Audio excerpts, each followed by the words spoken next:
Bonjour et bienvenue aussi à notre tour d'horizon économique, géopolitique et boursier. Nous sommes le jeudi 8 juin et pour comprendre comment tourne la planète finance, c'est sur la bourse au quotidien. Et nulle part ailleurs, et le titre du jour, je m'en excuse, sera un calembour dont je ne suis pas extrêmement fier, mais bon. Et si James commet l'irréparable ? Je fais bien sûr allusion à l'audition de l'ex-patron du FBI devant le Sénat américain. Et procédure tout à fait inhabituelle, M. Comey a déjà communiqué à la presse le contenu de des déclarations qu'il entend produire devant les membres du Sénat. Et c'est une lettre dans lequel, effectivement, il souligne que M. Trump lui a demandé de cesser de harceler, d'enquêter sur Michael Flynn, mais il n'y a rien d'écrit. C'est juste un témoignage. S'il fallait apporter une preuve, ce n'est pas évident. Autrement dit, l'opinion publique le recevra effectivement comme une nouvelle dénonciation du comportement autocratique de Donald Trump. Mais juridiquement, qu'est-ce que ça vaut? Peut-être pas grand-chose. En revanche, ce qu'il faut surveiller, c'est toute information sourcée concernant les éventuels liens ou relations qu'aurait pu avoir Jared Kushner, son gendre, ou d'autres personnes de son entourage, avec des personnages proches du Kremlin, voire proches de Vladimir Poutine, ou même des personnes ayant facilité les affaires de la famille Trump en Russie. Non pas que ce soit illégal, mais Donald Trump a déclaré qu'il n'y avait rien de ce genre. Alors, il est évident que ce serait un parjure, et ça, c'est presque pire qu'avoir commis une faute. Et en l'occurrence, il n'y a pas véritablement quoi que ce soit de répréhensible. Je voudrais aussi revenir sur le message de condoléances de M. Trump adressé au peuple iranien après la première attaque coordonnée de l'État islamique sur le sol iranien. Alors, c'est pas depuis 1979, puisqu'il y a bien eu effectivement des attaques côté frontière afghane, mais c'est la première fois effectivement que l'organisation terroriste sunnite fait un attentat dans la capitale, et M. Trump explique que oui, il présente ses condoléances, mais que bon, c'est bien fait pour eux, puisque les gens qui sponsorisent le terrorisme doivent s'attendre à voir également des attentats chez eux. Alors, peut-être que M. Trump pourrait nous rafraîchir la mémoire en nous dressant la liste des attentats commis par l'Iran, commandités par l'Iran, ou même le Hezbollah dans les pays arabes riverains. Alors, quand on parle de terrorisme, il faut aussi savoir de quoi on parle. Du point de vue de l'Arabie Saoudite, par exemple, les frères musulmans soutenus par le Qatar sont des terroristes. L'Égypte a également classé les frères musulmans, ceux qui avaient porté Mohamed Morsi au pouvoir, comme terroristes. En fait, du point de vue de l'Arabie Saoudite ou de l'armée égyptienne, est terroriste toute organisation qui conteste la légitimité du pouvoir. Alors en quoi l'Iran sponsorise-t-il le terrorisme du point de vue des États-Unis, qui embrasse bien sûr la vision de l'Arabie Saoudite?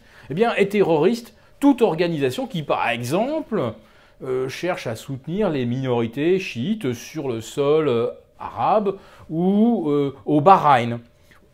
En Arabie, toute opposition, en fait, c'est du terrorisme. Vous critiquez la famille royale, vous êtes un terroriste. Et aujourd'hui, dans un tweet ou un message, vous dites que le Qatar est peut-être pas le monstre qu'on nous décrit.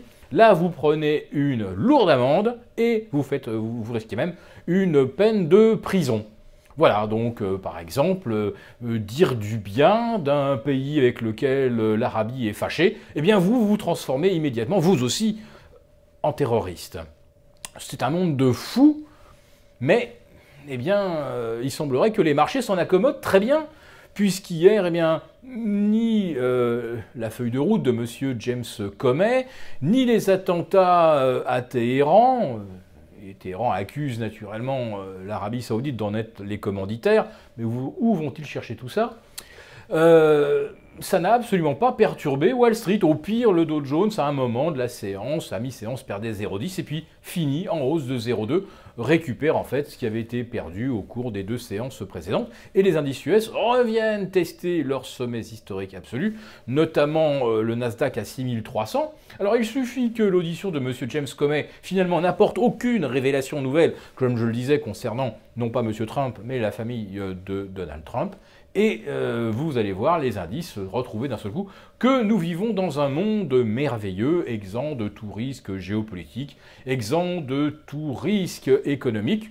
Je voudrais juste rappeler qu'hier, le spread, c'est-à-dire l'écart de rendement entre les BTP italiens, c'est-à-dire les emprunts d'État, et les Bunds, sur 10 ans, eh bien, le spread a dépassé les 200 points. Et le spread entre les BTP italiens et les bonos espagnols, et Dieu sait que les banques espagnoles et que l'Espagne, ça ne va quand même pas très très fort côté santé financière, eh bien, ce spread atteint 80 points. Ça ne vous dit rien? Eh bien, si.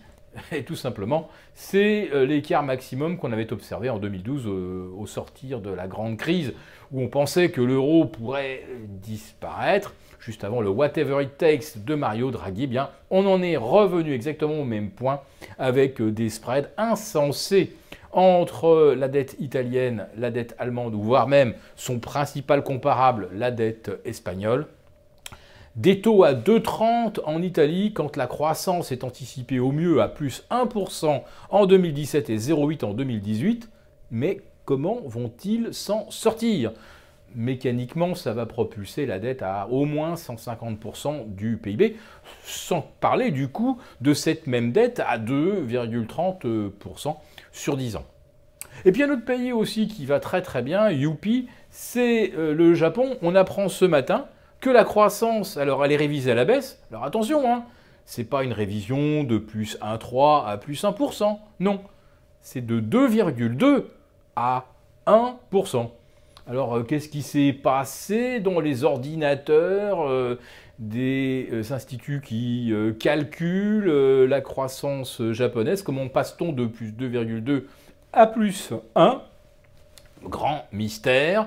Mais enfin, tout ça nous indique que le Japon, malgré ses injections monétaires, ne parvient toujours pas à retrouver ce qu'on appelle une traction, une dynamique de croissance et d'inflation, à tel point même que, selon certaines rumeurs, la Banque centrale du Japon pourrait décider de réduire ses injections. Comme elles ne servent à rien, c'est vrai, pourquoi poursuivre?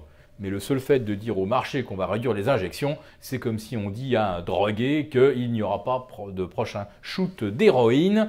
C'est déjà le bad trip. Mais pour l'instant, vous le constatez, eh bien, il n'y a pas de bad trip à Wall Street, il n'y en a pas non plus en Europe. Mais c'est vrai qu'il ne peut pas y en avoir parce que si ça commence, les banques centrales ne sauront pas comment l'arrêter.